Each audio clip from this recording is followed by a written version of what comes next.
That is hardcore. This is hardcore shit. But for me, it's harder and harder to resist. Hello, everybody. Welcome to Hardcore Horror with Mike and Brigitte. This is the April edition, Brigitte. Hey, what's going on over there? Hey, what's up, Mike? God, it's been busy, right? Oh, well, it's been another month almost. Yeah. Been a few weeks anyway since we've had the last episode, and we got some stuff to talk about tonight. We got a guest. Tell me who we got before I bring him on. Who we got? Yes, I'm super excited because we've been wanting to bring him on for a while. So we have Eric Stanze. He's with Wicked Pixel Cinema. He's an independent filmmaker. He's based out of St. Louis. He's been like working on things for a while. So I'm super excited to have him. So, Hey, let's bring him on. Let's just bring him on then. All right, cool. Very cool.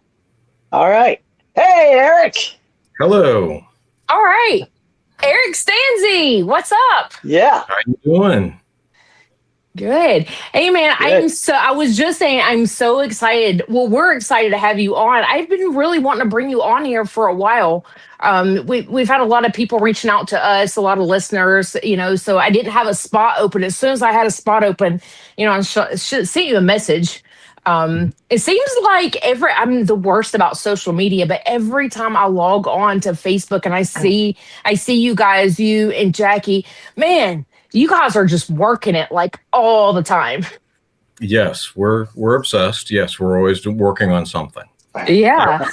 I was editing all day today and into the evening on Hag, which is the movie that Jackie directed, and I was the director of photography on it. I'm the editor on it, and I was editing on that right up until minutes before I joined you guys here. Oh, well, good, wow. Eric. We really want to talk to you about that because the thing is we've talked to a lot of different filmmakers throughout the years on this podcast, but honestly, most of them are typically like just filmmakers as a whole. They do everything, or an actor or whatever, or just a director or something like that. And I know you do it all as well, and we'll get to all that. But one thing that you do very well and is one of your specialties is editing, right? You're an editor. And yeah, we never really had an editor, Brigitte, have we? I don't think so. I mean, we've had a lot of people that you can't really call them editors. Again, they edit their own stuff, right. But they do it all. Yeah. Editor. Sure, right. It's just not their specialty, not their forte. But Eric, look, I'm going to say this and back me up or disagree with me. Editing is one of, if not the hardest job in filmmaking. I mean, a lot of the jobs are very hard. I think it's the one that is it's probably one of the biggest jobs that's the least appreciated. I think that if you do it, people notice the editing if you do it bad. And then if you do it well, then people just kind of are like, "Yeah, that was a good movie," and they don't really pay attention to that aspect. But no, it's difficult in that it takes a long time and a lot of experience and a lot of practice to kind of like get to where you're good enough or professional enough to be just like really confident about it. I feel like editing was something that I acclimated to very quickly in terms of all the various skills that go into filmmaking. Like that was there at the beginning, and I had to struggle to learn how to write and to learn how to, light and shoot. But editing was always something that came easy. But compared to where I was when I was editing, say, Savage Harvest back in the 90s, to up until today, I can see a lot of progress. And now it's like how I mostly make my living is as an editor. So, you do. So you do a lot of big time stuff, don't you? You do like a lot of documentary about behind the scenes stuff for a lot of big movies, right? Yeah, that's one of the big things that I do is I edit behind the scenes documentaries for releases by Paramount. I've done some for, I think, Lionsgate, I think 20th Century Fox. Usually it's been Paramount over the years, but yeah, I've been lucky to get hired to edit these documentaries, and it's been fulfilling, and it keeps the lights on. So Very cool. Yeah, Very cool. that's awesome. I think we were just talking about this, like maybe last podcast or podcast ago, Mike, where I was saying that you can take an actor that is maybe not that great, but if the editing is good, it looks like they're better at acting, or vice versa. I was like, man, their acting's not that great, but that's not what it is. It's the editing was bad on a film. Oh, yeah. And you're right, Eric. A lot of people don't appreciate that. They don't. Yeah, you can take a bunch of stuff that happened that was bad on set. You can take a bad performance or a bad whatever, and you can lift it up in editing. And then, at the same time, a bad editor can take a lot of great stuff that was shot on set and thoroughly demolish it. So it's an important role. That's what I call movie magic. Movie magic. Yeah. There's a lot of that going on in post-production. Yeah. A lot of the decisions that I make in editing are not creative. A lot of the decisions are, how do I get around this problem? So, yeah, I'm sure. Yes. So let's back it up a little bit. So you had mentioned editing back in the 90s. So tell us how you got into filmmaking. How did you originally get into that? Tenacity, just stubbornness. I didn't go to film school. I didn't come from, a family with industry connections. I was just, a horror nerd and really wanted to try to do that myself. And so that's how I started. And another aspect of being stubborn is that I always tried to make sure that whatever I was doing to earn a living, anything I was doing to pay the bills, was somehow connected to media, the process. So like my first job was at a very small television station where I was shooting and editing. And then, throughout my life made sure that up until when I went completely freelance, just made sure that I stayed with one foot in media so that I was just always getting additional education, but also you kind of have resources. When you can go, hey, I'm going to steal this for a week or whatever from wherever it is that you're working, you can take advantage of it and use that to help get some of your movies made. Okay. Yeah. So you started in the 90s? Is that when you started? Okay. Yeah, I mean, I graduated high school in 1990, and my senior year of high school I basically spent that working on. That was my senior year of high school, was pre-production on a very small amateur movie that we shot as soon as we graduated, which was a movie called The Scare Game. And that was done just for our own, just to have the experience of doing it. And we only intended on family and friends ever seeing it, but it ended up getting a home video distribution deal, and that paved the way for Savage Harvest, and it just kept going after that. Oh, it's fun. It's fun. Any inspiration? Like you said, you're a horror nerd. What was some of your favorites, your favorite horror movies growing up?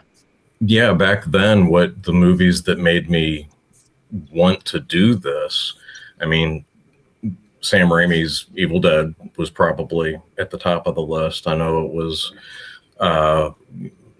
Toxic Avenger had a big impact on me as a young lad, and I thought that was cool.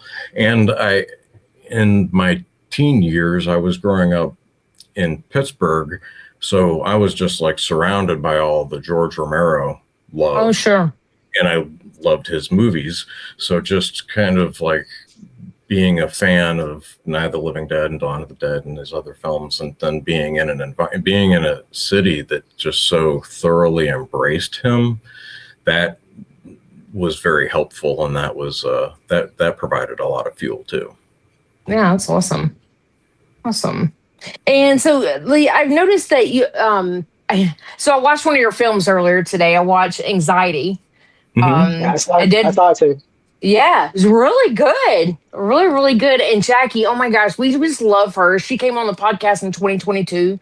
We absolutely love Jackie. She's amazing. She's an amazing actor. So great. and you guys Yeah. seem to work really well together. Oh yeah, I mean, I've said it to multiple people where if we're, we often say that the worst day on a film set is better than, the best day not on a film set. We just love doing what we do.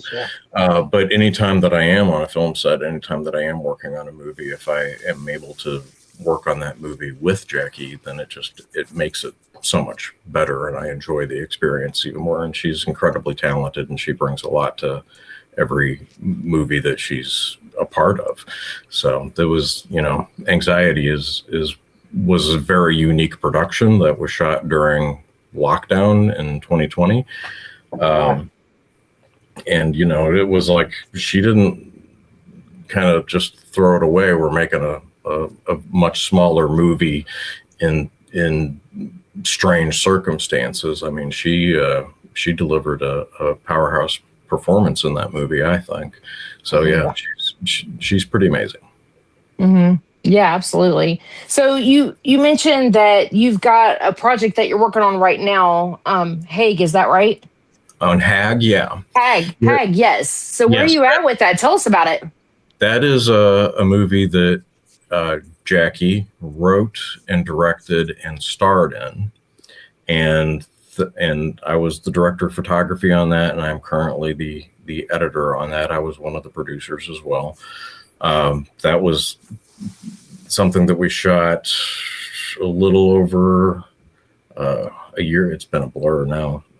Trying to think of the timeline. I guess that was a little over a year ago that we shot that, and we have a premiere scheduled for July 9th at Hysteria Fest. So there's I'm not finished editing yet, so there's a little bit of pressure to get it done. Yeah, for sure. Be spending a lot of sleepless nights leading up to July 9th to get that thing finished, so that we're not thoroughly embarrassed. But no, she that's entirely her baby, and she came up with the idea. She wrote the screenplay, and it was a very it was shot in 21 days, and it was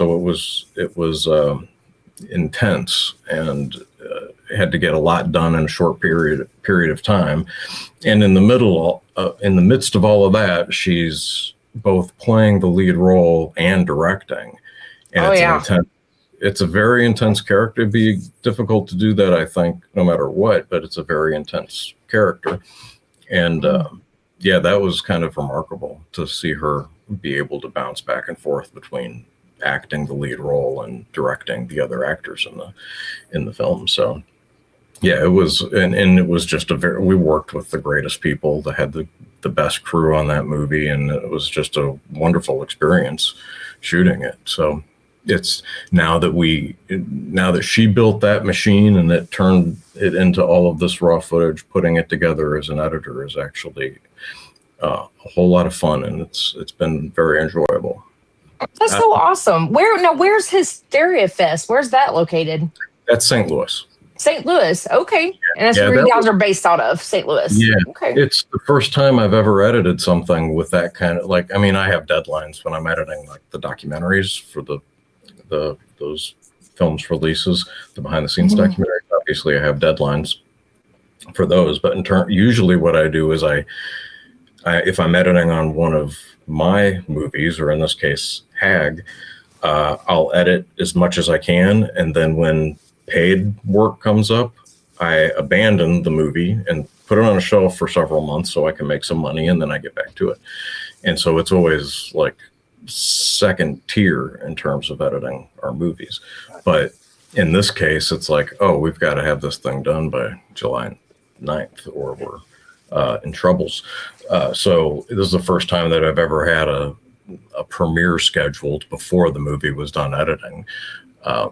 So it's different for sure. But yeah, Hysteria Fest reached out to Jackie and basically said, can we premiere the movie at Hysteria Fest in 2026, and we'll push it and promote it and make a big deal out of it. And Jackie asked me, do you think you can have it done by July 9th?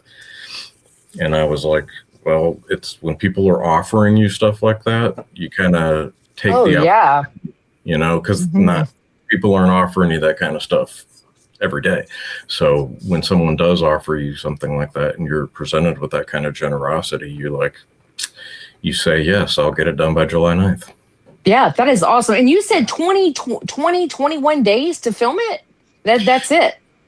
Yeah, it was like we shot one day in Nashville, actually. Okay. To shoot one scene of the movie that Jackie then used in the crowdfunding campaign. Mm-hmm. Mm-hmm. And then once we had the money and once we had the schedule, everything else was all shot over the course of 1 month, 5-day shooting weeks for 20 days. So it was pretty quick. Yeah, that's fast. 21 days. That's really fast. I feel like I don't know anything about editing, but I feel like editing takes so much longer than the actual filming part itself. Is that right? That's right, right? Yes. Yeah. It's climbing a huge mountain when you sit down to start editing a feature film. And it does, I mean, it takes months and months and months.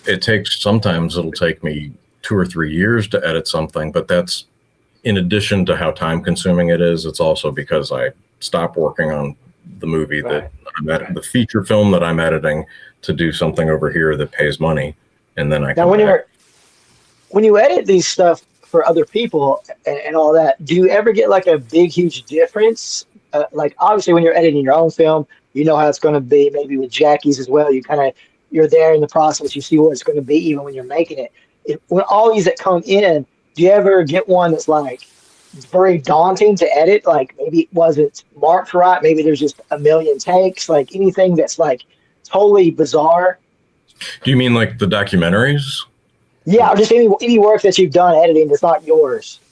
I've done, as far as like indie film, I've actually done very little editing in that realm. But when you bring that up about like in terms of the documentaries, it's like, sometimes the process is more difficult than others, and it all just depends on who was running the show when the interviews were shot and when the behind the scenes footage was shot. And sometimes you have the problem of too much footage, and you've got a very brief window of time to get the documentary done, and you're like, there's so much footage to go through.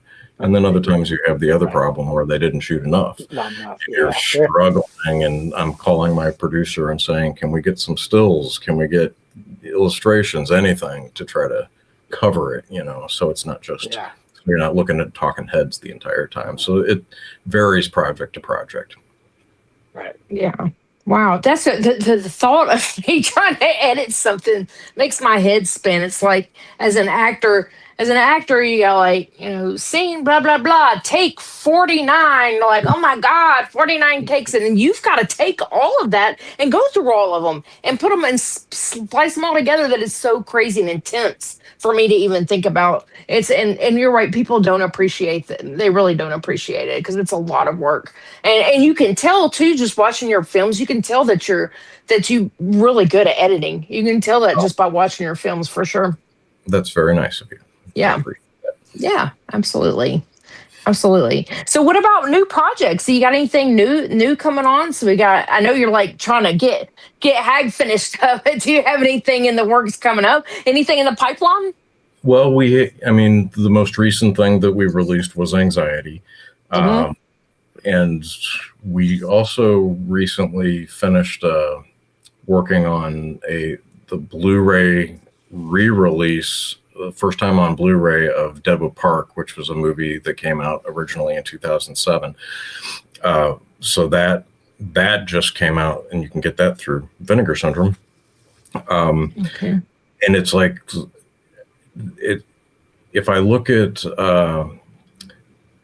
like in terms of how much time and sacrifice and how much just kind of myself I had to pour into a movie, I know that Ice from the Sun was probably the movie of my 20s, and Deadwood Park was probably the movie of my 30s, and In Memory Of was the movie of my 40s. And now I'm 54, and I got to get going on whatever movie is going to be the movie of my 50s. But I am eager to get going on that as soon as, well, I'll finish Hag, and then I'll sleep for 2 weeks, and then I'll get started on whatever it is that will be the movie of my 50s. And I'm very much looking forward to that. I have ideas. I have a lot of concepts. They aren't glued together yet, so we have to wait and see on that one. Mm-hmm. In memory of, you just mentioned In Memory of, that's Jackie's the lead in that movie. Is that right? That's correct. Okay. Yeah, I remember watching that. Like, it's been a couple years ago, but I think I actually I think she sent me a copy of it to watch. It was great. It was a really great movie. Before she was on with you, she sent you a copy of In Memory of? She did, yeah. Yeah. Okay. Yeah, that was her first film, and that was the first time that we worked together, and yeah, she was impressive back then, and then but to see what, like, she's worked on a lot of movies since then, and a lot of movies as an actor, but she's done a lot of behind the scenes roles as well. And, she's very experienced now, and you can really see it. Like today, she's just kind of like a powerhouse professional compared to In Memory of, and she was impressive on In Memory of as well. Oh, so. She was totally. That looked like such a super fun film. And then I watched Anxiety earlier today, and I was thinking about, I was like, I think the first movie that I ever saw Jackie in was Tennessee Gothic, and I was just like, wow. I mean, she's come such a long way. God, she's so good too, so great. And if for anyone that's listening out here, so Jackie Kelly is who we're talking about. And if you go back, I don't know the podcast, but it's back. I'm pretty sure it's 2022. We had her on. So her and Eric they've worked a whole lot together the last several years, right? Now, yeah. I mean, as much as we can. So yeah, that's amazing. Tell her we said hello. I don't know if she's around tonight, but tell her we said hey, and we love her to pieces. She's amazing. She's way on the other side of the house, but I'll tell her. Is she okay? Okay, awesome. Mike, do you have anything? I feel like I've been just taking over and just talking his head off. So do you have any questions for Eric? Yeah, Eric, so like an up-and-coming editor, maybe, what kind of advice would you have for somebody like that? Somebody who's just getting into the game? Like what should they look at, study, maybe just approach? What would you direct them toward? Wow, if you're specific to editing, I would say start by doing it as much as you can, and really sit there and finish something, walk away from it for a while, go back and look at what you edited whatever months ago, and go, well, why does that suck? What did I do wrong? What could have been better? And just kind of like evaluate what worked and why, and what didn't work and why, and just do it as much as you can. And then, I would also just recommend, just get the best editing system that you can and learn it, so that you can, as much as possible, function like on a professional level where people could start hiring you to do this down the road once you've got, a little more experience under your belt. And I would also say,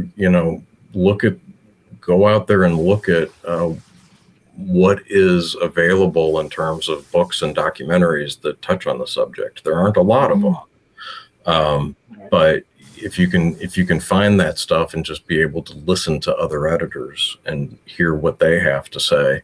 I mean, I try to, like, if I stumble across something like that where there's an editor talking about their craft, I try to find it and listen to it or watch it or read it, because I'll always get something new out of it, and I'll always have light bulbs go on over my head when I listen to people that are far more experienced than me talk about the craft. There's always something to gain from listening to other people who have more experience.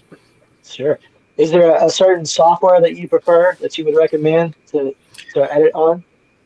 I edit on Avid, and I've always edited on Avid, and that's not necessarily like a Avid snob thing. It's more just when I first became a freelance editor, that's just what I started on. And then ever since then, every job that I've had, or every, anything that I've ever done, it's always either been, hey, come and edit this on our Avid, or I have an Avid and people are willing to let me do it on my Avid. So it's just like happenstance more than anything that I've always been on Avid. But yeah, I mean, I started back in the 90s. I started on linear editing systems where it was all tape to tape. But as far as non-linear editing stuff, I've always worked on Avid.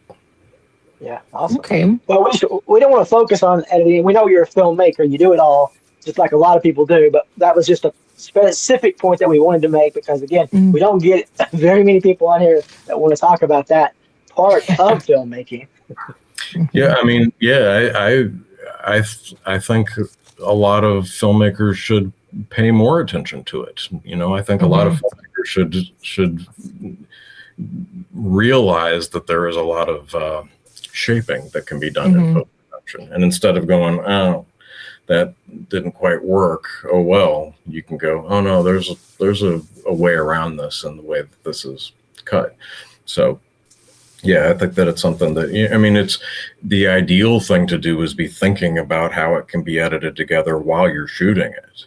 You know, I think that's that just will kind of grease the rails for the whole thing. And that is something that I feel was in my head early on when I was like all the way back on like Savage Harvest and my student movies. I would be thinking about how does this cut together? How do I shoot this so that it does cut together? You know, the more you think about the sooner you start thinking about post-production, the better it'll all come together. And editors aren't always on the film set. It just so happens that you're directing, but you're also editing, so you can think about those things as you're filming. Yeah. But not all editors are not necessarily there, right? So they don't have that advantage that you have. Yeah, I mean, that's a huge, I mean, if I'm editing something that I directed, obviously I thought about the editing a long time ago. And then on HAG, it's like I was a producer and I was the director of photography, so I could have the editing in mind when I was discussing how we cover a scene with Jackie or something like that. But then it's like when I'm sitting down to edit one of these behind the scenes documentaries, it's like a whole different animal because I wasn't there for any of that. I didn't. Right. I wasn't there for any of the behind the scenes shooting. I had nothing to do with the interviews. And so when you're watching the stuff the first time and trying to all at once in one big rush, you're trying to figure out how can this come together and be somewhat cohesive, you know, and you have to like figure it out in days as opposed to over the course of weeks of shooting and months of pre-production. So it is different for sure. Yeah, I would say I would never. There's things that we just don't think about. People don't think about that, but yeah, that's awesome. And you, like, we've just talked about just a few of your movies, but you've done a lot of work. So if people listen to the podcast, they want to go and like check out all of your work. So you have a website, right? What's your website where everybody can find some of your movies? You can find it all at wickedpixel.com. Wickedpixel.com. Yep. So go check out wickedpixel.com and social media. You're out there because I love seeing your behind the scenes posts, yours and Jackie's both. I absolutely love it. So how can we find you on social media? I'm bad at social media, but I'm like me. Yeah. Yeah, I feel your pain. No, I'm on Facebook and on X and Blue Sky, and I can't remember any of I don't remember what my names are on those things, but I really think your name on Facebook is just Eric Stanze, but it's Stanze. There's no Y, right? Correct. Okay. Yeah. It's Stanze. Eric Stanze. Okay, I gotcha. Yeah. Is there anything else, Mike, that you wanted to ask him? I just want to make sure everybody can find all your movies because, gosh, you guys are doing so much. There's so much that we just didn't have time to talk about. So I want to make sure everybody's able to check out all your stuff. Yeah, I was going to say, appreciate you coming on and everything. And people have watched your stuff, even though they might not even know that it was you. Because, again, all these behind the scenes stuff. You did name a few of them. I know you did Smile, you did Overlord. The Long Walk was a new one that you did. What's some of the other ones you did? Yeah, The Long Walk was one of the more recent ones, and that was a great project to work on because I loved the movie and just I was like super happy with the way the behind the scenes documentary stuff turned out. That one was a joy. The most recent one I did was for the most recent Scream movie. Oh yeah, that was just in theaters. So that Blu-ray hasn't come out yet. So I actually have not seen the final of the documentaries that I cut.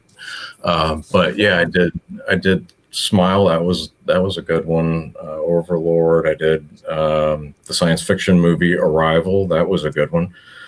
Yeah. Suburbicon. I did Anomalisa. I'm forgetting the other ones. They all they kind of sometimes they come fast and furious, and then they all blur together in my memory, and I can't. I'm sure. But yeah, no, it's a good gig, and I'm really grateful that I have it, and I really enjoy doing it. Awesome. Yeah, we really appreciate you coming on. It's so exciting to talk to you and hear about all your stuff you got going on. Thank you for having me. I appreciate you guys thinking of me. It's very kind of you. Yeah, absolutely. All right. Eric Stanze, everybody. All right. Well, good luck, Eric. We'll check out your stuff in the future when it comes out. Thank you. All right. Thanks, Eric. All right. Later. Bye. All right. Eric Stanze. Wow. Very cool. Yeah. Very cool. It's fun. He's busy. Busy guy. Very busy. He's busy. But again, it's so nice to hear that part of filmmaking because we always, talk to people who are writing or directing or acting, that sort of stuff. And not that he doesn't do that stuff as well, but the editing part is, for me, like, I would probably have made like 100 movies by now if I didn't have to edit. You know what the crazy thing is that I tell people all the time, and they talk about podcasts, that we've been doing our podcast, for several years now. And they're like, so, I said, well, we both have jobs. I said, my job is I'll find a person to interview, and Mike's job is editing because I don't know anything about it. And you're saying, oh my God. And that's how difficult it is to edit. Even you just editing, I know you don't have to do as much on the video, but even when we're doing the audio, even just you doing the little bit of small editing that you did on there, it's a lot of work. It is. Yeah, and people don't realize it. They really don't. I did do way more editing with the audio than I do video, but I mean, this isn't hard compared to a movie, because when you're doing a movie and you do have so many takes, and it just depends on, like, as a director, when you're making a movie, you want to have coverage, you want to have enough takes, you want to make sure that you have. But if you do just shoot, if you're the editor, it's going to bite you in the ass because you're going to sit there and have to go through them all eventually. So you kind of have to find that balance when you're editing movies. But I don't know. Editing is not my favorite, and I've told you before. It's not my favorite part. I love writing. I love being on set. Directing, all that stuff. Producing, that's another one of the harder ones. Producing. Sure. Is kind of another unsung hero of the film business. But editing, though, when you're editing the movie, I mean, it can really make or break the movie. Like it really, you kind of find the movie in the edit sometimes. If you really do, and that's why I tried to bring that up when we were talking to him. I was like, there's legitimately movies where I've watched where I'm like, wow, they're not that great of an actor, but it's not that they're not a great actor. It's the editing was just bad, and they can just really make or break it. You're right, totally make or break it. You don't realize that. I remember my very first feature film was Deadlines. And I can remember talking to the director, George Dimmitt, and he was saying, this is when the movie was still in editing. He was like, he goes, I got so sick of looking at the back of your head. He goes, there was one scene I just couldn't get this right. And it was just kind of zoomed in on the back of your, like, my hair is blondish silver back then. He goes, God, I'd sit there and look at the back of your head for like hours. I'm like, what? Hours? That's crazy. That's what you have to do. Yeah. That's Yeah. what you have to do. And honestly, with me, when I make a movie, by the time I finish editing that thing, I hate that movie. Like I was just seen it so much. I'm just like, I don't want to see this for like a year. Yeah. Just, Yeah. just keep it away from me. I don't want to deal with it. So yeah, I mean, it is kind of like that. I mean, probably everybody's different, but for me, yeah, it's sort of a daunting process because it's just you have to look at every one of them. You have to sync it up. You have to make Mhm. sure that you're getting the fluid sort of motions from scene to scene. And it's just piecing puzzles together, these puzzle pieces together. And it just takes a long time. I think it So just yeah. takes a special person for that to click. Like he was saying, it just kind of come natural to him, which I don't Hmm. think it comes natural to anyone because you're right. It is like putting a puzzle together and you got to fit the right pieces. And that's why I kind of brought up what he was saying, oh, yeah, as you're filming, you're already thinking about how you're going to edit this Oh thing. yeah. Yeah, But not definitely. all editors are there doing that. Well, So that's a well, great no, advantage, yes. well, no, but if you have a good director, if you have a director who it doesn't matter if they're going to edit the movie or not, they still have to be thinking about that. They still have Yeah. to be thinking about the edit. So that doesn't matter if you're a poor director. I mean, look, my first film, I wasn't thinking about that at all.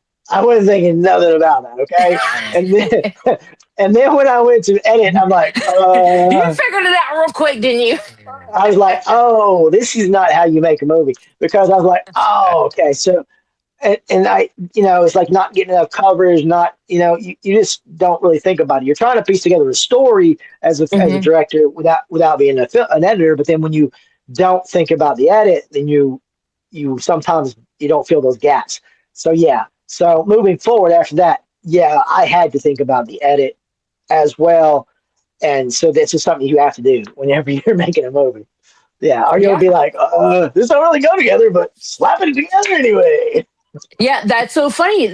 I'm glad we're talking about this because we talk about, independent filmmaking all the time, but this is just a subject that doesn't get brought up a lot. And it's such a No, huge, important piece of filmmaking, it is because so not only are we talking about putting the scenes together, but we're talking about the Foley, the sound effects. We're talking about putting the score oh there. yeah. I mean, there's so much Yeah. stuff that goes into at Mhm. that point that Mhm. really. I mean, Yeah. I that's why I feel like it is sort of one of the hardest things to do in a movie. Obviously, there's sometimes on big movies, there's different people doing different tasks of those, obviously. But Mhm. if you're doing it all, maybe you're doing the score, maybe you're just putting the score in, but you still have to put it all together, make sure it's all fitting, make sure it's working right. So it's a lot. Yeah. Yeah. Yeah. All right. All right. So let's talk about some stuff. You got anything to talk about in the beginning Man, here? the only thing that I've had going on, oh my God, I don't know if you've noticed or not, but I co-own Cirque de Freaks. We work horror Mhm. conventions. Oh my Yeah. God, I have been swamped. Like I was looking at our schedule. Oh my God, we have cons all summer long. We just Yeah. finished up 2 weeks ago. We finished up the Full Moon Tattoo and Horror Festival in Nashville. That The was big boy. a big boy. It was pretty amazing. It's my favorite con to work, and it's local. Local to Yeah. me, which I'm in Nashville, Yeah. and it's the Yeah. same owners of Slaughterhouse. If you remember, back in October, Mhm. we had Stacy Dixon on the podcast. Yep. But her and Ben Dixon, they own this con, so it's always a favorite of mine. And so this Well, we year's a talked little about the different. Yeah. we talked about it before. Remember that's kind of the thing that sort of it's one of the things that brought us all together in a way because like that con that was the first con I ever went to way back in the day, and seeing those people, seeing like B movie actors and people and just independent filmmakers and stuff, that sort of made me think, hey, I could probably do this, but I Yeah, don't think it's I ever inspiring. Hmm. had a thought in my head about it before that. So yeah. Hmm. They've Yeah. definitely been a big staple of the South of Tennessee for horror anyway for a long time. For sure. And they I can't remember what year. I feel like they're 20, I think maybe 26th or something. It's crazy. They've been doing this Yeah. con a long time. And it's kind of the start. Now there's a lot more cons in Nashville, horror cons anyways, but they were kind of Sure. like the Yeah. original. And this year was a little bit different. I didn't know what was happening Saturday. I was like, this is really slow for a Saturday. What I didn't realize is that we had like tornado warnings and the weather was Oh, just bad. And okay. we had a really, really good spot. So we were directly across from David Arquette. Um, Nice. Yeah, I mean, That's a like good spot. he's like 5 feet from us, and I will say I didn't realize this. So he's, Tracy asked him, "Hey, how do you like Nashville?" And he's like, "I love it here." He's like, "I've been here for 6 years." So he actually Oh, he lives there. lives. He lives here. Yeah, he lives in Fairview. And then right next to him was Stephen Dorff. Stephen Dorff lives in Bellevue, which is Greater Does he? Nashville. So all these people are like moving here. It's crazy. There was another one last year that lives in Bellevue too. As I Yes. was talking, I can't remember his name, but I yeah. know So who you're there's a lot of talking about. I know you're talking about. It's crazy, but yeah, David Arquette. Like you would never think, what a really cool, down to earth guy. Like, he came over to our booth several times, and I mean, because we're just right there when it was slow. He came over, and we got a photo with him, and he was really interacting with the vendors and just people walking by. I mean, he didn't try to act like he was better than anyone else. I mean, he was just a really cool guy. I was really, awesome. really surprised. So, and I love it when these celebrities get out of their little table and go around and mingle with all the vendors when it's slow and just kind of mingle with all the people. I think it really says something about them, I think. Yeah, yeah, I think so. Yeah, so that was really fun. Yeah, we we talked. I mean, we talked to a lot of people, but it was really cool being across from him. That was a lot of fun. So yeah, that was Nashville Full Moon Tattoo and Horror Festival. Our next one we have coming up is the Louisville Horror Con. That's going to be in the month of May. So we got Louisville in June, and I'm excited about this one. It's going to be my birthday weekend. So the weekend of June 6th, 6/6. Hmm. It's easy to remember. 6/6 is Spawn of Scarefest. So this is a new con, brand new. Well, Yeah, Scarefest is the big, big, big, big con. huge, huge, Huge, biggest one one of in the Kentucky. biggest one on this side of the U.S. So they've got the Spawn of Scarefest, which is, but it's funny when you're looking at it. It's not a little con. It's not little. It's just not as big as Scarefest. So, Right. we're actually going to stay at the hotel because they're different from your normal cons. They have a lot going on all weekend long. So even after Oh, hours, they have a horror prom. Never been to a nice. horror prom before, so that'd be kind of interesting. And they're doing that first night at the hotel. They're doing like a watch party in the pool of Jaws, and they're gonna be some interaction or something. I don't know. So it's gonna be. I think I'm excited about it. And this is in Lexington, Yeah, Kentucky. Lexington, Kentucky. You're right. Yeah, Now yeah. this is leisure. I'm not working. I was Right. having a really shit day, and I mean a shit day, and Tracy couldn't. He can't keep secrets. He spilled the beans. He said, "You're having a bad day. I'm just going to go ahead and tell you for your birthday, which is 6/6." He said, I'm taking you back to Texas Frightmare." I was like, "Oh, Texas Nice. Frightmare." So much fun. I had so much fun last year. So I'm really excited. I'm excited about that. So got that. Oh my God. Go on circuitofreaks.com on the events page. I'm really good about keeping it updated. All the events that we work because they are all summer long. I just rattled off like maybe three. There's so many more. There's yeah, RaptorCon and Smoky Mountain Terror and Spawn of Scarefest. I mean, there are so many. I can't keep up with them. Yeah. So circuitofreaks.com, go check it out. Yeah, because we're doing really great. And man, I can't keep stuff on the shelves like we have probably the coolest freaking booth you can come to because we sell a little bit of everything. You got your horror movie merchandise, you got your gothic stuff, you got your handcrafts. I mean, there's so much fun stuff, and we always have a great time. So, but Yes. that's what I've had going on lately. I mean, I've just been working a lot on these horror conventions. What about Yeah. you? And what anything going on? Oh, no, no, not much. We had a really rushed episode last month. We didn't get to really talk about a few things. We didn't talk Yeah, about the Oscars. We didn't talk about the Oscars last month. Well, the Oscars came out, and we did have some horror representatives there in the Oscars. I don't know if I didn't watch it, but obviously we had Weapons, the creepy ants. She won Best Actress. I Uh, can see why. I didn't yeah. even know this. Yeah, I didn't even Sinners, know this. Sinners, Sinners won a few. They won a best screenplay, and Michael B. Jordan won best actor, and there were a few other ones that won with Sinners. Of course, they had the most nominations ever. Oh yeah, right. I think I did with know Sinners, that. and Frankenstein also picked up a few awards too. Wow, So, wow. so Amazing. it was a pretty big one for horror. Mhm. Yeah, getting a little bit of recognition, a little more than most years anyway. I know. Demi Moore set the bar for us, didn't she? Well, it was crazy that year. I mean, unfortunately, Mhm. the Substance didn't win, and she didn't either. But they did get nominated, which Mhm. was wild. And Right. because some people, what they'll do is, if a movie gets nominated, they don't care. They'll go watch it. They're going, I'm going to watch every one of them. And for some people to watch that movie, be like, what? Oh, I Because that know. was I it was know. definitely wild. Mm. A few other things happened. So Joe Bob got canceled. Joe Bob Mm. Briggs, The Last Mm. Drive-In. That's big news over at Shudder. When did this Reveal. happen? I didn't even know about this. Yeah, it's been a few weeks now. Um, I'm not sure exactly what the decision was there.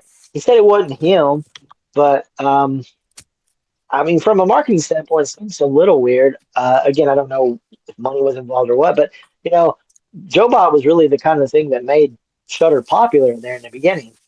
Oh, I know. Right? Yeah. Yeah. Shutter. When Shutter, I feel like I first heard about Shutter like around like maybe 2017 ish, 2018, something like that. And that was Yeah, before Joe Bob. Nobody right. had And really what? heard of it. I mean, you'd watch it and it was just a shit quality. And I Yeah, feel it like wasn't when Joe much. Bob hit, that's kind of like when it really become a thing and more people were heard about it. And Hmm. um that's crazy. I talked a lot about the Joe Bob show with Honey Gregory. We've kind of become Hmm. friends with Honey Gregory. She was the original mail girl. Yeah. And we've kind of become, just working the horror conventions. We've kind of become friends with her, and she's told a lot of behind the scenes stories. And we're talking about bringing her on the podcast too. We're just trying to figure out a date, and I think she's got a lot of things she could tell, kind of about the Joe Yeah. Bob. I don't know if she knows about it canceling or not. I don't That, know. Wouldn't that, surprise me if yeah. she does, but Yeah. That would be interesting. So they're doing like a few more specials. I think maybe three or four more specials. But as far as the show itself, it's gone. I mean, I don't know. Part of me thinks maybe it might be. I mean, he's getting older. well, I can remember.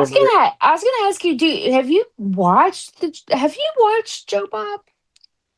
I mean, on the show, he's quick. He's pretty good on the show, but He's in boring. I think he's boring. I'm just in putting it out real there. in real Oh, life, I was a little bit surprised. I will say that when I met him, really? yeah, it was a little different. It wasn't like that at all. But anyway, I'm not sure exactly what's happening there. But so anyway, Joe Bob's going away, and the Crypt Keeper's coming in. They're putting all the old Tales from the Crypt movies on Shudder. That's coming in pretty soon. Oh, that's exciting to me. You're talking about like the HBO, like Tales from the Yeah. Crypt. Hmm. I'm actually excited about that. I used to watch that like religiously when I was pretty young. And I don't know when it started, like the 80s, maybe. I don't know Yeah. when it Yeah. started, but I mean, I was definitely pretty young. But that's nostalgia to me. I own the first, I think the first three seasons on DVD, but I haven't watched them in a while. But no, I, I'm actually excited about that. I really Yeah. am. Yeah. But I mean, that should be good. That should be good. yeah, So yeah. yeah, that's going to probably maybe take the place of that for a little while. Um, the only other thing I got to talk about before we go to the movies is um, Behind the Mask, The Rise of Leslie Vernon. Remember that movie? Oh, You of liked it? course. Oh, of It was course. great. It's a great movie. They talked about doing a sequel for a long time. Just for some reason or another, couldn't get it going. It's been a few years. That's been what? How long ago has that been? That's been like Oh God. What 20 what years. year what year did that movie come out? I don't know. It's That's about been a 20 years, right? while. It's about 20 years, I I think. Yeah, I think you're right. That's crazy to think about that. It's crazy. So I think at some point they even did a Kickstarter for it, and still I don't know if they made the goal or whatever, but it did anyway. Nothing came of the whole deal. But then here a few days ago there was rumblings that started. on the page, and then all of a sudden, now they're saying yes, definitely, there is going to be a part two. So Okay.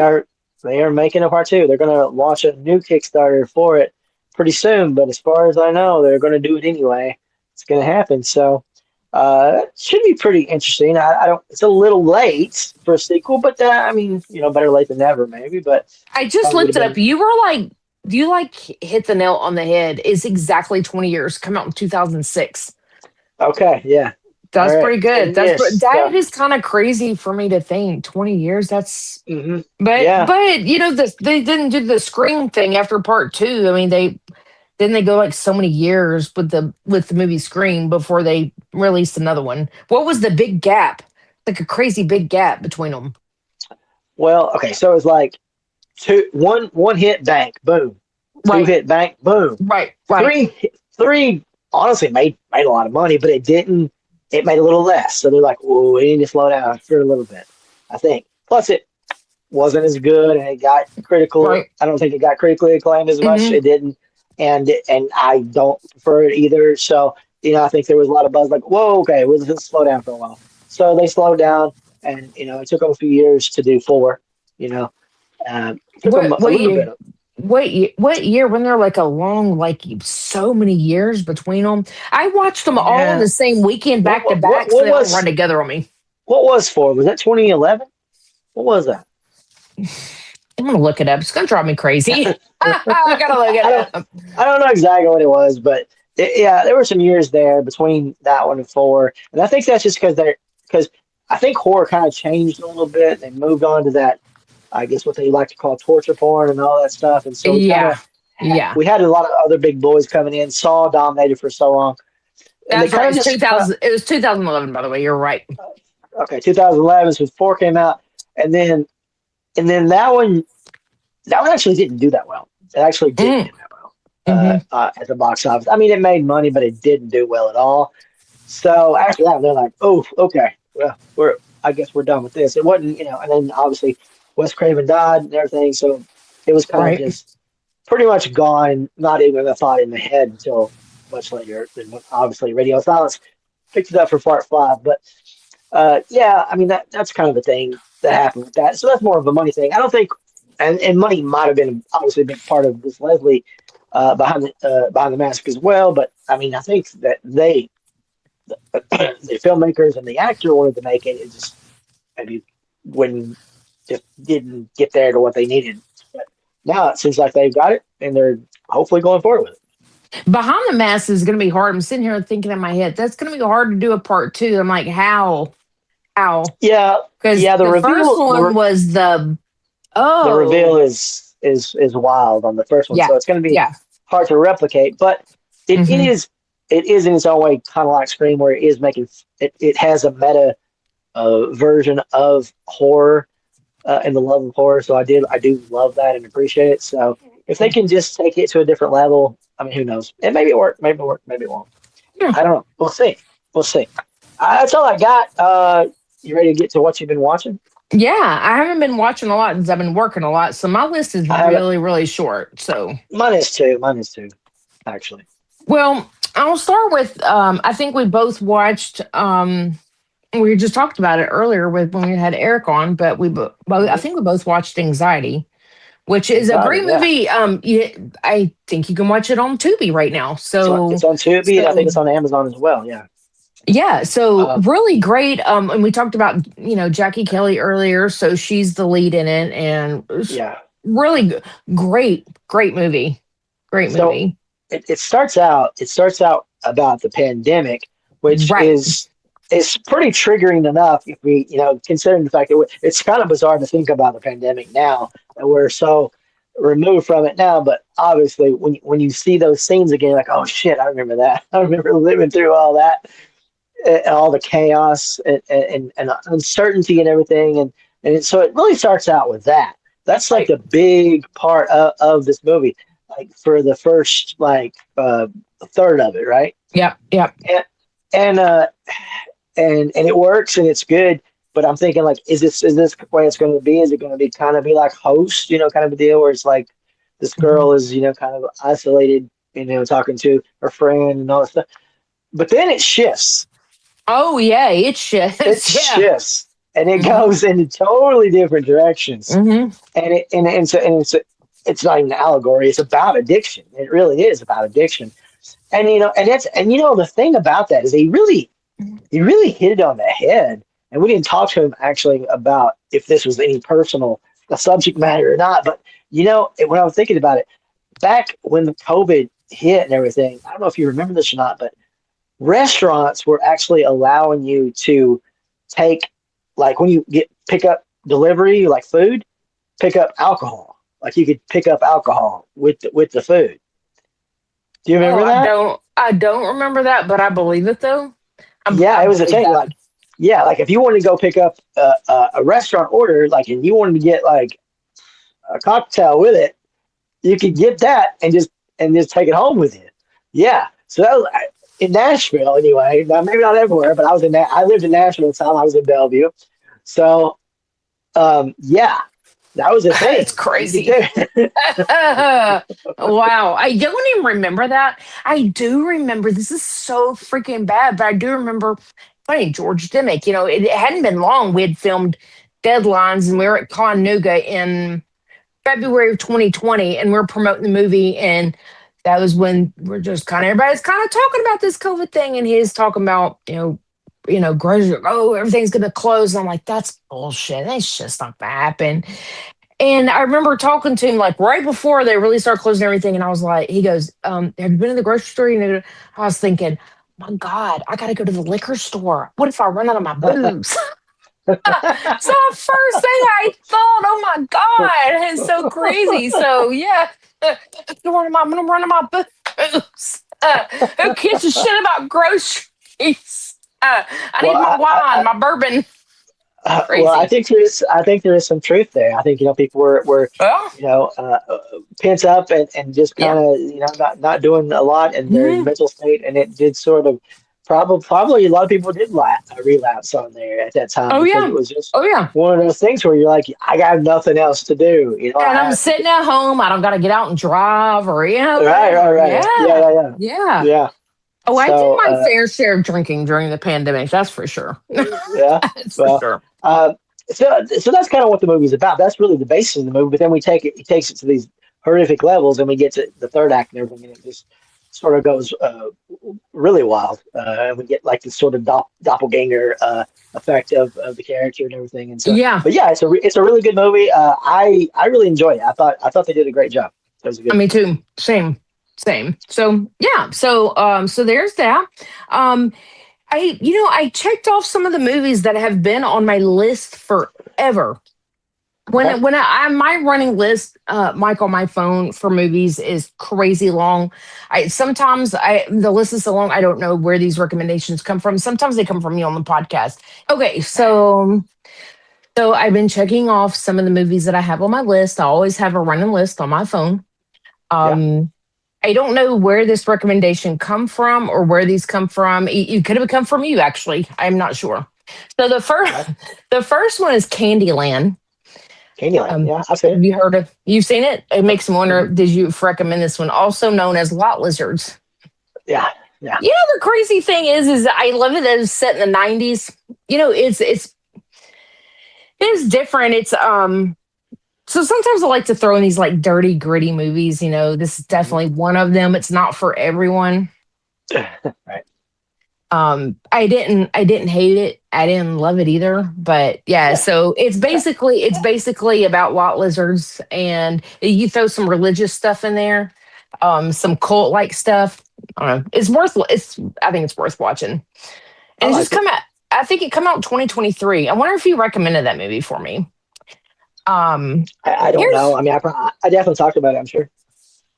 Here's another one. And I'm going to actually read what I wrote on Slasher. So for those of you that don't know, Mike and I are both on this app called Slasher. I think both of us utilize it for the exact same thing. So every time we watch a movie, we'll go and post. That's how we keep up with what we've been watching. So Slasher, if you want to look us up, I'm Circus Gal on there. I think you're Faux Pas Films, right? Faux Pas or Faux Pas Films, one or the other. Yeah. Okay. So this movie that I watched is called The Stylist. The Stylist Yeah. from 2020. I've Do you seen know this one? Yeah, I've seen it. So what I didn't know is that this started off as a short film. Mhm.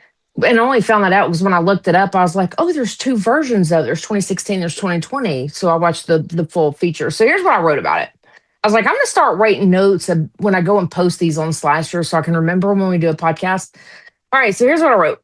While I found the overall story enjoyable, the runtime felt way too long.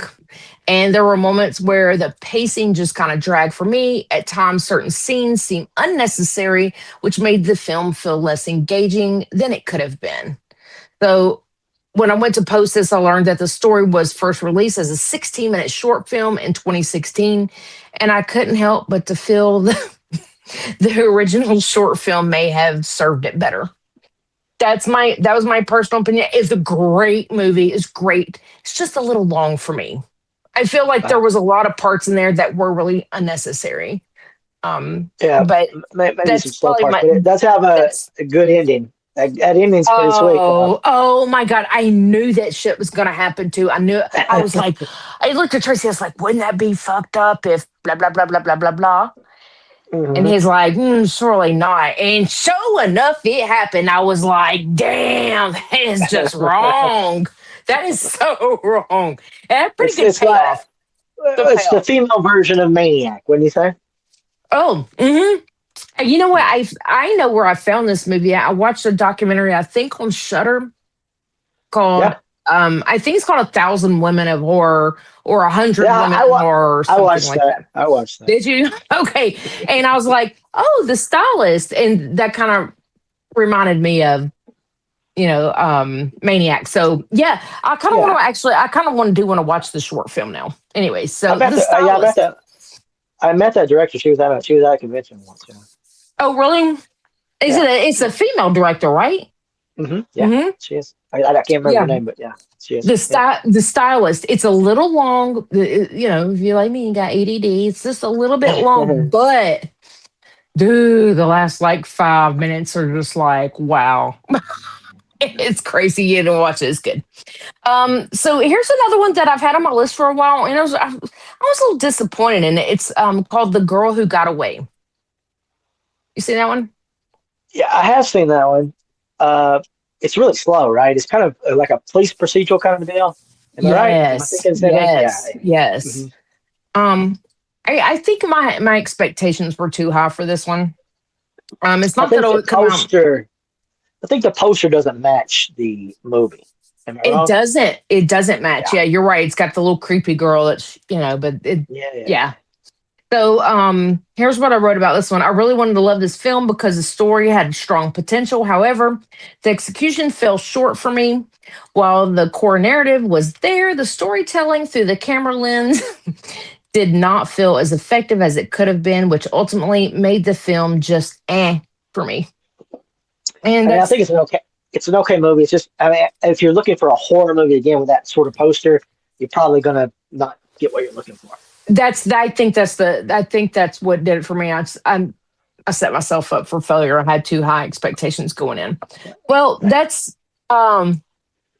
it for me. I've been super swamped. I haven't really watched a lot, so my list was very, very short. So hopefully you have some better ones than I do.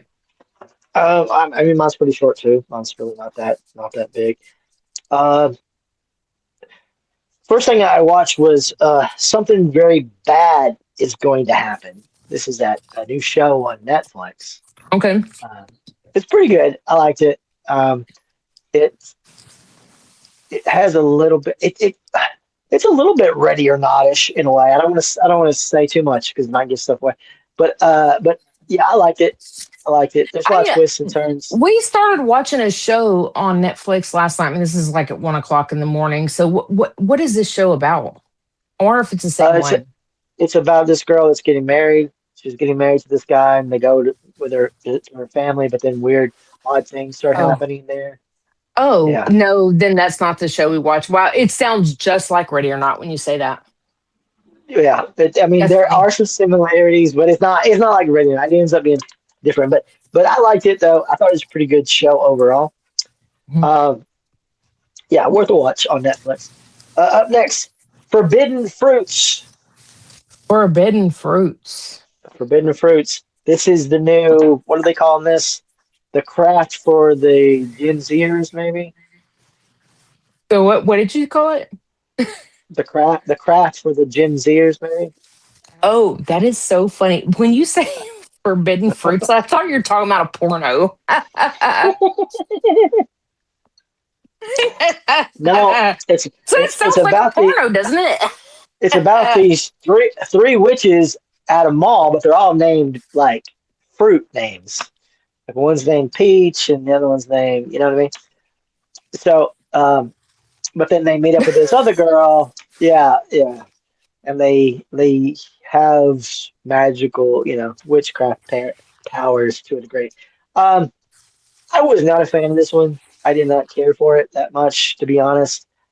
The Craft, I like The Craft. I mean, I really like Craft. I don't love The Craft. I know a lot of people do. I think it's a really good movie from the Are you 90s. talking about from the 90s? Yeah, The Craft. Remember The Craft? Oh yeah, I love it. It's not the best movie I've ever seen, but damn, I mean, I do like it though. It's more nostalgia for me, I think. Yeah, exactly. I really like it. But compare that one to this one, I'm just like, I'm sorry, you guys this is what you have for The Craft, because we had The Craft. I'm sorry, this is your pale imitation of The Craft that you get, because this is not for me. I think you lost me like on it's Forbidden Fruits. It sounds like a porno name, and you're like, oh, it's the witches, and they all have they're all named after fruit. Yeah, that's it. That's the concept. Peach. What else? Who else is you got? Peach. Who else you got? I don't know. I can't even remember. Cherry, probably. I don't know. Yeah. Who knows? Apricot. I don't know. No, that's not right. But they all work in a mall, and they're doing these powers and stuff, and it just isn't. I don't know. I didn't care for it. It wasn't for me. It's not for me probably, but it wasn't for me. Up next, The Mortuary's Assistant. I thought this was going to be. I thought this one was going to be like, I don't know, kind of either like The Mortuary Tales or maybe like The Autopsy of Jane Doe or something like that. It didn't end up being anything like that. It's an okay movie. It's on Shudder. Is this newer? Yeah, it's newer. It's on Shudder. It kind of ends up being a little bit more about spirits and stuff. I mean, it's just it went away. I wasn't probably thinking just about the title maybe, but it's an okay movie. It's just not like, oh my god, great. Up next, Touch Me. Touch Me sounds like another porno. Well, it's not a porno, but it's rated NC-17. It's probably close. I think you need to watch this movie though.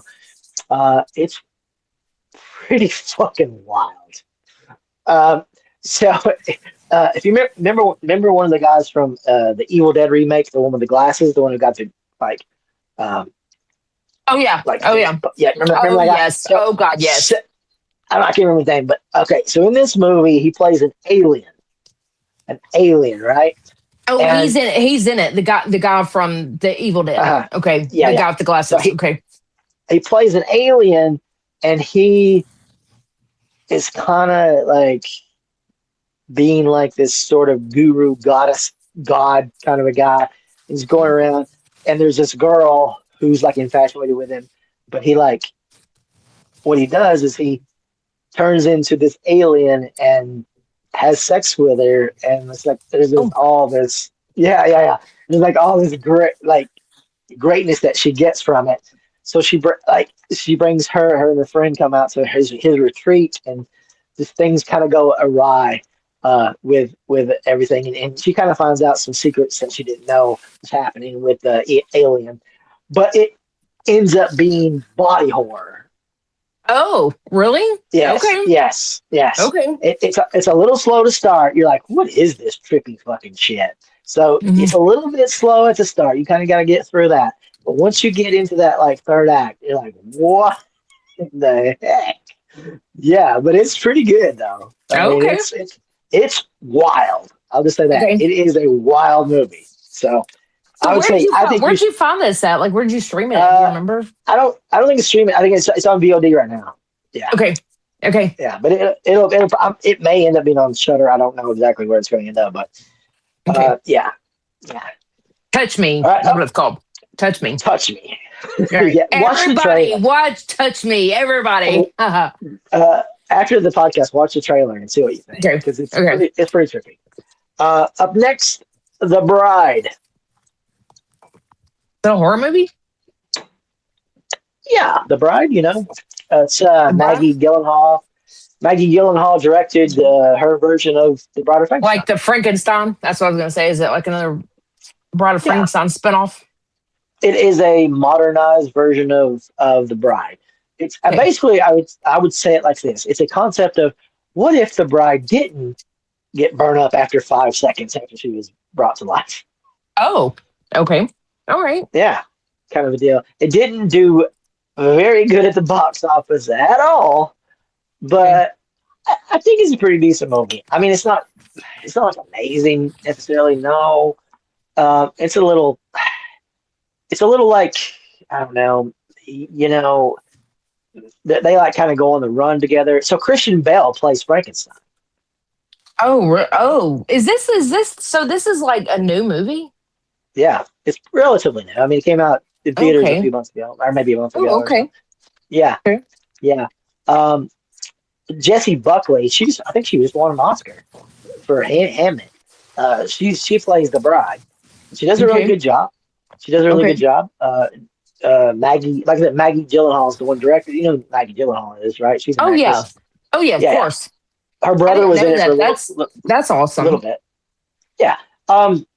But they're kind of like Bonnie and Clyde in a way. They're kind of like going around and kind of exploring the world. And of course, people attack them and stuff. And they're kind of doing their thing. And there's police officers after them and everything. But, I mean, I thought it was pretty it's good. probably sad. It makes you feel sorry for them. And I mean, not too much. It's not really a pity party kind of a deal. But, I mean, it's just more like an adventure that they go on together. So it's kind of like, I mean, again, it's kind of like, what if she did come to life and they did end up being perfect for each other? Mm-hmm. Yeah, exactly. So it's a total reimagination. And there are a few little throwback stuff too, because there's like a few little black and white scenes where like instead of being the bride, she's actually Mary Shelley, who's the writer of Frankenstein, And there's even a scene with the fucking jars, the heads in the jars. Remember I talked to you about The Bride of Frankenstein and how I'm like, everybody loves that movie and says it's so good, but what about the fucking heads, the people in the jars? Well, there's like some heads in jars and stuff in this one, so it's a little throwback for that kind of stuff. But there's also, believe it or not, and I kind of thought this was cool because there's little Easter eggs. There's a part where they're performing "Put It on the Ritz," which is a nod to Young Frankenstein. I was gonna say Young Frankenstein. Yeah. Yeah, and I was like, oh my god, that's awesome. That's good. That's good writing. That's fun. Yeah. So I mean, there's enough good stuff in it to make it worthy of a watch. I think. I mean, again, I just think a lot of these horror movies are bombing at the box office because maybe Scream just pulled it all in. They're like, after Scream, I mean, because I think for the average Joe, horror movies aren't going to be every day kind of a deal. So if they do one, they're like, okay, we've done horror for a while. We're good. You know what I mean? And it's really disappointing. I know we've talked about this year, but man, Mike, I'm just like, I'm not really excited about any horror movies this year. But when you're like, oh, Brigitte, you've got to watch this one, I'm like, oh my God, finally, someone gives me something that's really good to watch. Like, I'm just not getting great recommendations. Like my movies, I watch so many movies that I'm like, oh, check this off my list. Okay. It's disappointing. And you're right. I'm like, God, you had Scream, which is so good. Can you produce something else that's good too? It's just disappointing. Well, the Mummy just came out, and everybody's talking about that one. Everybody's really talking about that one. Yeah, I know. It's strange. They're saying it's really good, so I don't know. I haven't seen it, but it just came out not too long ago. All right. Up next was Super Happy Fun Clown. Super happy, fun clown. That sounds like Yeah. me. Now, now this is a little film on Tubi. You can watch this one on Tubi. It's really low budget kind of a deal. Starts off really slow, like super duper slow. So you kind of have to muddle through all that. At the end, it picks up. It gets pretty decent. I mean, it's not great or anything, but if you like clown movies, which I know you do, Mhm. uh, probably worth a watch. Just Okay. to kind of see where it ends up. But again, you're going to struggle probably for a little bit there at the end first because it is a little Okay. slow. Takes a little Okay. bit to pick it up, but yeah, it's on Tubi. It's free. Um, Up next, did a rewatch of Urban Legend. Always a good movie. Oh, Uh, I love Urban Legend. Yeah. you know, last month, we didn't talk about of course, Chuck Norris died. Chuck Norris, Yeah. Yeah. big action star, but he was in a movie. What was it called? Deadly Silence or something like that. That was a horror movie, horror adjacent, or was it the Rage? Deadly Rage? I can't remember the name of it, but it was It's a not. horror It's movie. not. It's not Dead Silence. I know he's not Dead Silence. No, it's not Dead Silence. Deadly. It's Deadly Rage. Maybe. Deadly Rage, maybe.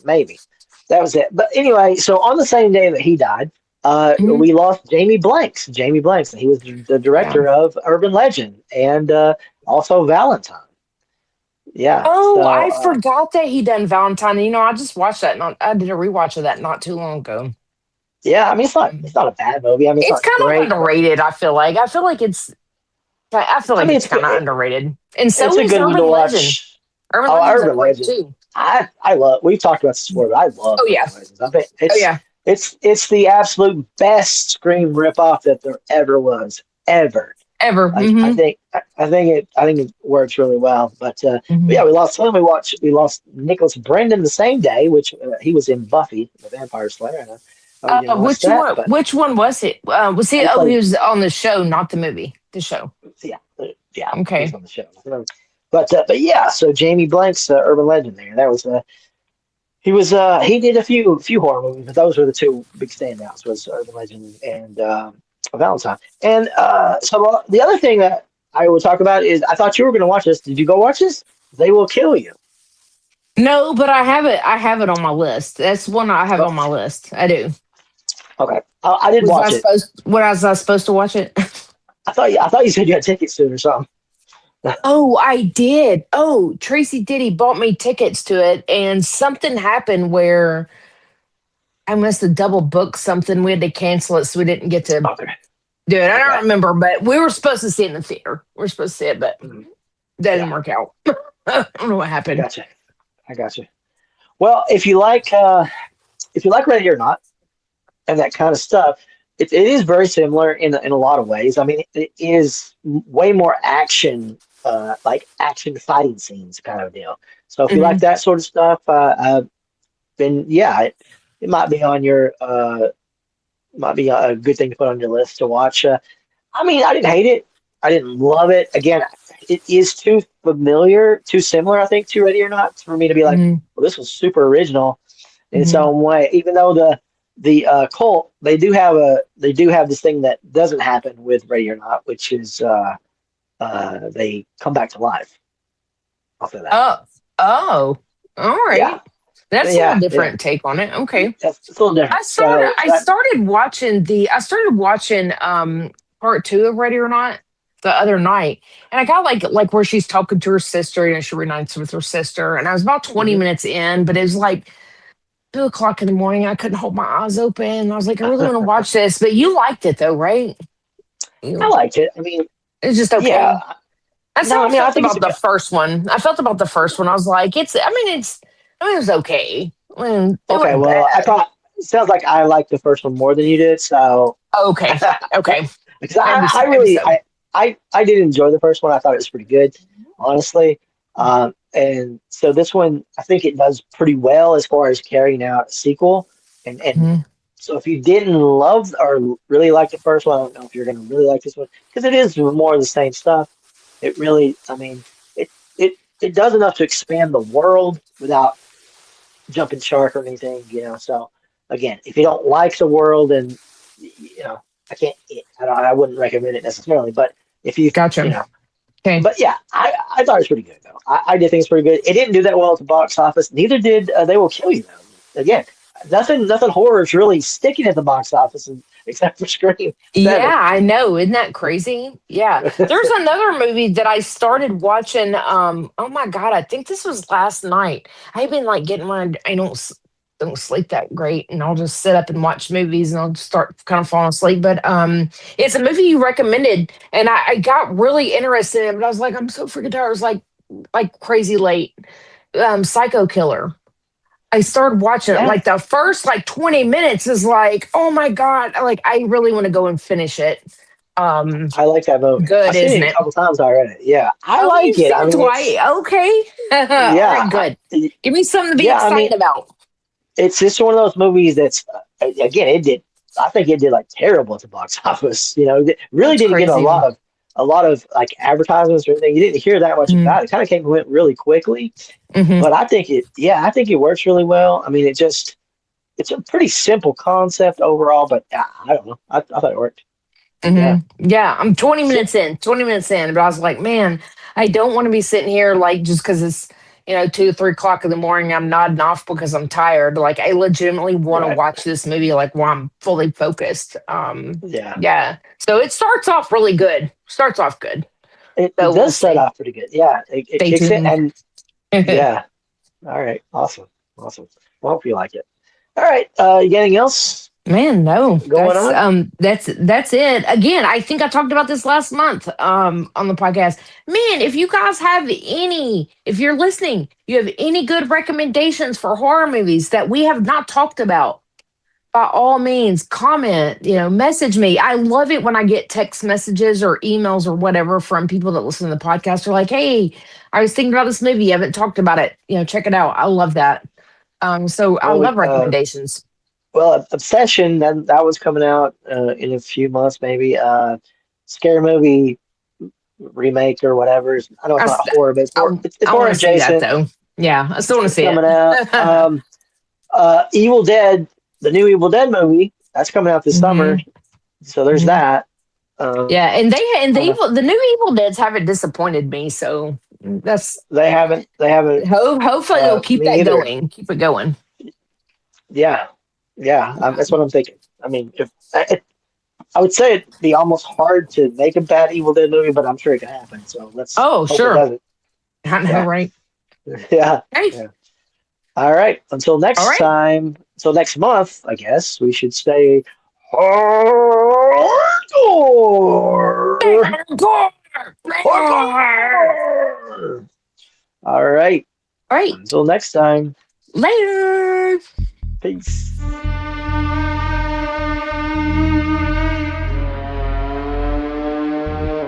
Wow, that's hardcore. Nothing harder. Hardcore Horror with Mike and Brigitte is a part of the Tennessee Horror Podcast Network.